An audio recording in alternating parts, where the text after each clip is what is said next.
Baik, Assalamualaikum warahmatullahi wabarakatuh. Jumpa lagi kita teman-teman dalam perkuliahan pemrograman berorientasi objek.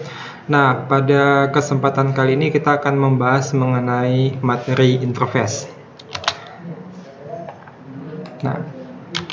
Nah, jadi syarat teman-teman untuk dapat memahami interface itu ada dua ya teman-teman ya. Yang pertama, teman-teman telah memahami konsep dari inheritance, kemudian polymorphisme dan abstract class dengan baik. Nah, pastikan ketiga konsep yang sebelumnya ini telah teman-teman pahami supaya materi interface ini bisa dipahami dengan baik. Kemudian teman-teman juga diharapkan telah bisa melakukan analisa dan membuatkan hasil analisa permasalahan tersebut ke dalam bentuk kelas diagram. Nah, jadi seperti yang kita pahami bersama bahwa untuk desain pemecahan masalah pada perkuliahan PBO ini atau pemrograman berorientasi objek ini itu kita menggunakan kelas diagram. Nah, jadi harapan saya teman-teman telah bisa membuatkan kelas diagramnya. Nah, yang ketiga, teman-teman telah bisa membuatkan program dengan menggunakan konsep OOP-nya. Nah, baik itu dari konsep inheritance, kemudian polymorphisme, dan abstract class. Nah, jadi ini dasar yang sebaiknya teman-teman pahami ketika meneruskan materi interface. Nah, jadi kita akan membahas mengenai interface. Jadi yang pertama, interface itu berbeda dengan kelas ya. Jadi interface itu kalau dikatakan kelas, dia bukan kelas.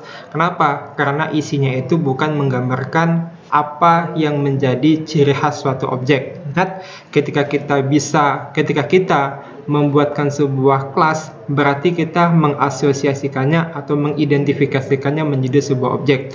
Objek yang mana objek tersebut memiliki sebuah konstanta, objek yang memiliki atribut dan metode. Itu yang kalau kita pahami dengan kelas gitu kan. Nah, berbeda dengan interface. Interface itu hanya berisi metode kosong dan konstanta. Nah, jadi pastikan teman-teman paham di sini bahwa sebuah konsep interface itu berbeda penggunaannya dengan kelas. Kenapa? Karena pada interface itu isinya hanya metode kosong dan konstanta. Nah, kenapa kita perlu mempersiapkan sebuah interface? Nah, jawabannya karena bisa saja sebuah kelas yang kita miliki itu sebenarnya memiliki lebih dari satu parent class. Nah, salah satu parent class yang kita berikan, kalau pada konsep inheritance kan tidak bisa nih sebuah subclass memiliki dua buah parent class gitu kan, atau sebuah subclass memiliki dua superclass, itu kan tidak bisa. Nah, solusinya salah satu dari parent classnya itu kita jadikan sebagai sebuah interface. Nah, ketika kita menetapkan salah satu parent class-nya itu menjadi sebuah interface, maka kita mesti mempersiapkan isi pada interface tersebut hanya sebuah metode kosong dan atau konstanta. Kenapa dan atau konstanta? Bisa saja dalam sebuah interface itu boleh memiliki konstanta dan metode kosong. Bisa saja hanya berupa metode kosong saja. Nah, metode dalam interface itu tidak memiliki statement, jadi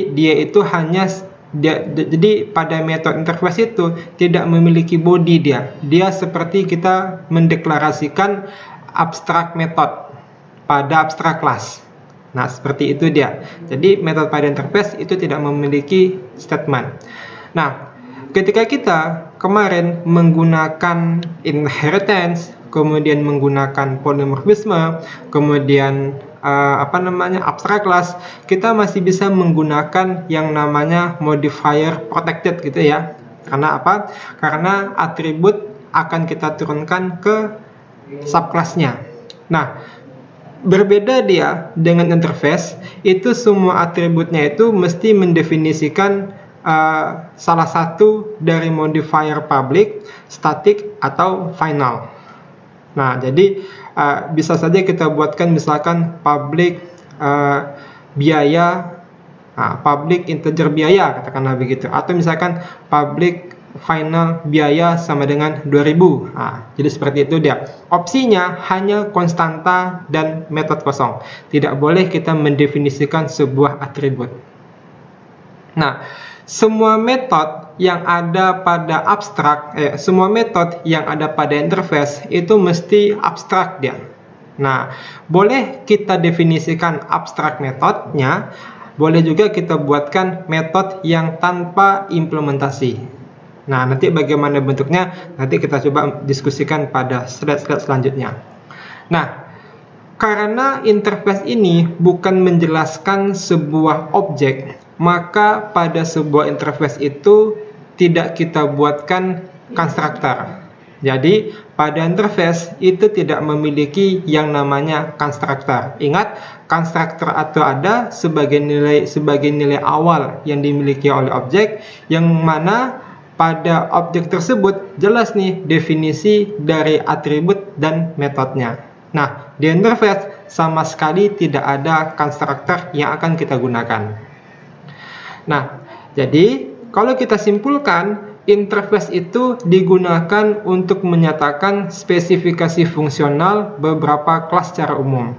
Dengan adanya interface, Java menyediakan sebuah fitur untuk keperluan pewarisan jamak atau multiple inheritance. Nah, ini yang saya katakan tadi, bisa saja sebuah subclassnya itu memiliki lebih dari satu parent class atau lebih dari superclass.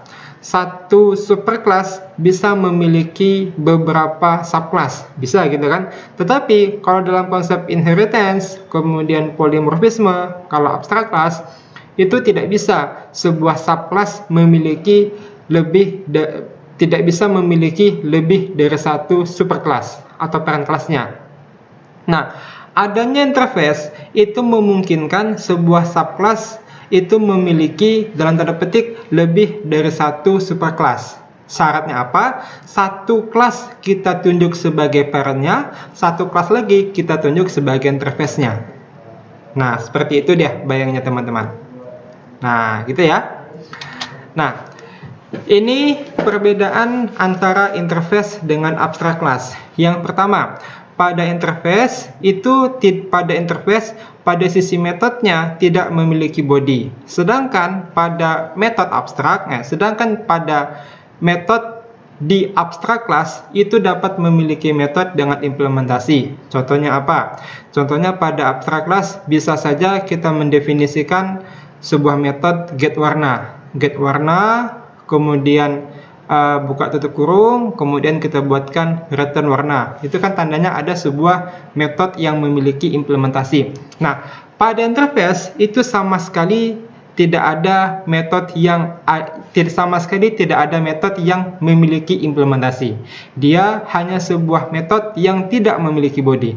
Artinya apa? Metode yang hanya kita deklarasikan saja. Nah, pada interface, dia hanya mendefinisikan konstanta, sedangkan pada abstrak, kita mendefinisikan variabel atau atribut. Nah, jadi beda ya kalau konstanta dengan variabel ya. Kalau konstanta itu sebuah variabel yang memiliki nilai. Sedangkan pada abstract class, dia bisa saja mendefinisikan adanya atribut yang dimiliki oleh objeknya atau objek superclass-nya.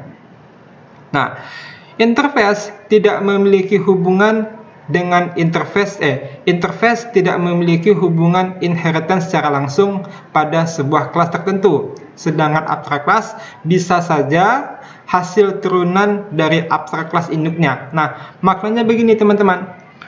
Pada interface itu tidak ada mekanisme extend-nya.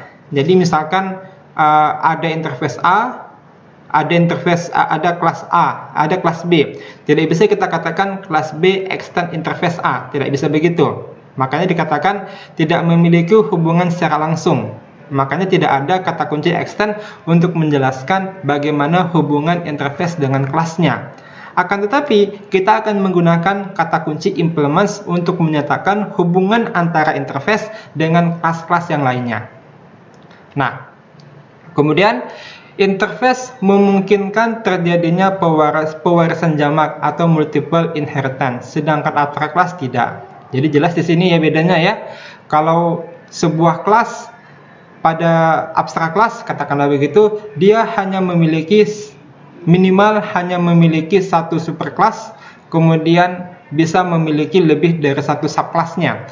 Sedangkan interface, kita dapat melibatkan sebuah subclass, sebuah kelas memiliki hubungan dengan beberapa interface di atasnya. Nah, seperti itu dia. Nah, kemudian inheritance pada interface. Nah, kita bisa membuat hubungan atau menghubungkan dengan child class dengan menggunakan kata extend. Nah, jadi gini maksudnya gini, teman-teman. Ada sebuah kelas ya, ada sebuah kelas, kemudian ada sebuah kelas di bawahnya. Nah, ini polanya inheritance. Nah, bisa saja kita bisa memanfaatkan ya, bisa mengimplementasikan kelas subkelasnya itu selain menghubungkan dengan superkelasnya dengan menggunakan kata kunci extend, juga dapat menghubungkannya dengan interface. Nah, bagaimana bentuknya? Nanti kita coba mendiskusikannya. Nah, pada suatu kelas boleh mengimplementasikan lebih dari satu interface. Nah, jadi bisa saja kelasnya itu lebih mengimplementasikan lebih dari satu interface. Jadi, bagaimana caranya? Nanti di slide selanjutnya akan kita jelaskan. Nah, jadi interface itu bukan menjelaskan hierarki kelas sebenarnya, tetapi interface itu dapat mempunyai relasi inheritance. Nah, kemudian ini bentuk implementasi interface. Jadi yang pertama kita akan menggunakan kata kunci ya. Ada sebuah kelas yang mengimplementasikan interface, maka kita gunakan kata kunci implements. Nah, gitu kan. Biasanya misalkan ada kelas A, kelas B. Kelas A sebagai superkelasnya, kelas B sebagai subkelasnya. Kita buatkan kelas B extend kelas A, biasanya begitu kan. Nah, kalau pada interface bukan begitu. Misalkan kelas A merupakan interface, kelas B merupakan kelas. Nah, jadi bisa kita buatkan kelas B implements kelas A. Kelas B implements A. A-nya berarti interface. Nah, kemudian misalkan, nah ini saya katakan tadi nih, ada sebuah subclass yang mengimplementasikan interface, maka gunakan kata extend terlebih dahulu, baru menggunakan implements. Nah, jadi ini dia kaitannya interface dengan inheritance. Ya, jadi kita gunakan kata kunci extendnya dulu apabila ada subclassnya, kemudian barulah kita gunakan kata kunci implements. Nah, ini adalah sebuah contoh. Ya, sebuah contoh. Perhatikan di sini teman-teman. Yang pertama, kita baca kelas diagramnya terlebih dahulu. Yang di atas ini, ya, yang saya lingkari ini ada sebuah flyer. Ini dikatakan sebagai interface. Nah, flyer adalah interface. Nah, sedangkan airplane itu dikatakan sebagai sebuah kelas. Nah, gitu ya. Ini kita contohkan saja. Ada sebuah interface flyer, ada sebuah kelas airplane. Nah, tadi saya sebutkan pada interface itu hanya memiliki konstanta dan atau metode tanpa implementasi. Nah, jadi pada interface ini itu tidak ada konstantanya. Boleh. Nah, coba perhatikan metode yang ada pada interface flyer. Nah, semua metode ini adalah metode tanpa implementasi. Nah, semua metode tanpa implementasi. Atau kalau kita implementasikan ke dalam program, hanya sebuah metode tanpa body. Nah, ingat ya, kalau metode yang memiliki body itu, ciri khasnya diawali dengan kurung kerawal, ditutup dengan kurung kerawal. Nah, sedangkan yang ini, metodenya ini tidak memiliki body, tetapi langsung titik koma yang menandakan bahwa metode ini merupakan metode yang tidak memiliki body. Dalam artian, ini hanya sebuah deklarasi metodenya saja. Oke, nah sekarang coba kita lihat di sisi airplane. Nah, airplane adalah sebuah kelas. Perhatikan, ada metode take off, ada metode land, dan ada metode fly. Nah, semua metode yang ada pada interface itu harus diimplementasikan pada metode semua metode yang ada pada interface itu harus diimplementasikan pada kelas yang memiliki implementasi dengannya. Jadi take off, land, fly itu harus diimplementasikan pada airplane. Nah, artinya apa? Pada airplane itu harus melakukan yang namanya override method. Nah, jadilah di sini ada sebuah metode take off ya, take off method, ada metode bodinya, kemudian ada land, ada metode bodinya, ada fly, ada metode bodinya. Jadi, take off, land, dan fly ini mengimplementasikan semua metode yang ada pada interface flyer. Oke. Nah, kemudian hal yang mesti kita pahami lagi bahwa airplane ini sebenarnya mengimplementasikan interface flyer. Maka yang kita gunakan kata kuncinya adalah implements, bukan extend, tetapi implements flyer, yang menandakan bahwa airplane ini mengimplementasikan interface flyer. Oke, kemudian perhatikan notasi panah yang menghubungkan kelas airplane dengan kelas interface. Nah, ini adalah kelas, ini adalah interface. Perhatikan tanda panahnya. Nah, tanda panah ini menunjukkan bahwa kelas airplane mengimplementasikan interface flyer. Nah, tanda panah inilah yang menunjukkan sebuah interface-nya. Jadi beda ya, kalau kita gunakan tanda panah yang garisnya solid, berarti inheritance dia. Sedangkan kalau garisnya putus-putus, berarti dia menandakan ini sebuah interface, menunjuk kepada sebuah interface. Nah, kemudian perhatikanlah headernya. Nah, ini headernya. Kalau interface, kita langsung buatkan public interface flyer. Kemudian airplane, kita buatkan public class airplane implements flyer. Nah, seperti itu udah teman-teman. Silakan. Kalau ada pertanyaan silakan disampaikan teman-teman. Kita diskusikan. Nah, lanjut ya. Nah, ini contoh 2 di sini. Nah, di sini beberapa kelas itu mengimplementasikan interface flyer.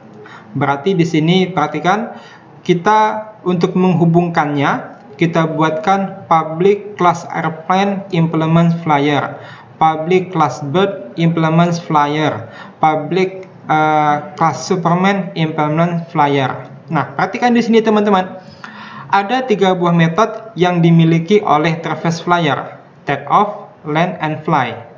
Nah, ketiga buah metode ini itu wajib.